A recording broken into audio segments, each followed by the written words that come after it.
शिव कहते हैं भाग्य का दरवाज़ा केवल कर्मों की चाबी से खुलता है।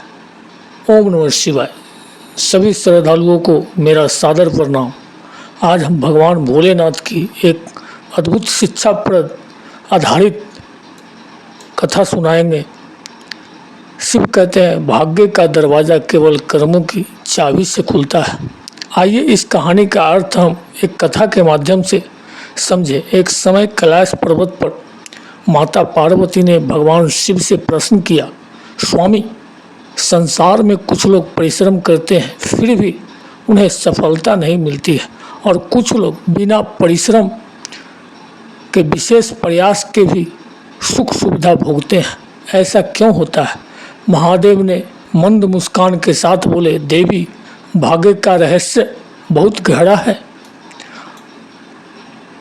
भाग्य एक ऐसा दरवाज़ा है जो बंद रहता है। इसे खोलने के लिए केवल एक ही चाबी है और वह है कर्म। यदि मनुष्य परिश्रम नहीं करता है तो चाहे उसके भाग्य में कितना भी लिखा हो वह निष्क्रिय ही रह जाएगा। लेकिन जब इंसान सच्चे मन से कर्म करता है तो उसका सोया हुआ भाग्य जाग उठता है। एक कथा के माध्यम से मैं समझाता हूँ। देवी, एक नगर में दो मित्र रहते थे। एक का नाम था विश्वास और दूसरे का नाम था आलस्य।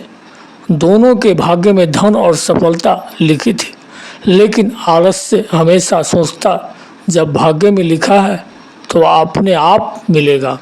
वह दिन भर सोता रहता, काम से बचता और दूसरे पर निर्भर करता। दूसरी ओर विश्वास हर दिन परिश्रम करता, वह ईमानदारी से व्यापार करता, सेवा करता और सदैव धर्म का पालन करता। समय बीतने पर आलस्य निर्धन और दुखी हो गया। उसका भाग्य तो था लेकिन उसने चाबी यानी कर्म कभी लगाई ही नहीं। वही विश्वास धीरे धीरे उन्नति करता गया। उसने कर्म की चाबी से अपने भाग्य का द्वार खोल दिया और सुख, शांति तथा सफलता सब प्राप्त किया। शिवजी ने माता पार्वती से कहा, देवी, संसार का यही नियम है। जो केवल भाग्य पर निर्भर रहता है वह जीवन में पीछे रह जाता है, लेकिन जो कर्म करता है उसके सामने असंभव भी संभव हो जाता है। याद रखें भक्तों, भाग्य सोता है लेकिन कर्म उसे जगाता है। इसीलिए हर मनुष्य को सदैव सत्कर्म और परिश्रम करना चाहिए। माता पार्वती यह सुनकर प्रसन्न हुई और बोली, स्वामी, अब मुझे स्पष्ट हो गया कि भाग्य का दरवाज़ा केवल कर्मों की चाबी से ही खुलता है। प्रिय श्रोताओं, इस कथा से हमें यह शिक्षा मिलती है कि हमें कभी केवल किस्मत के भरोसे नहीं बैठना चाहिए। यदि जीवन को सफल बनाना है तो कर्म की चाबी लगानी होगी। भोलेनाथ का आशीर्वाद उन्हीं पर बरसता है जो कर्म करते हैं, मेहनत करते हैं और धर्म का पालन करते हैं। तो आइए हम सब मिलकर यह संकल्प ले कि भाग्य पर नहीं कर्म पर विश्वास करेंगे।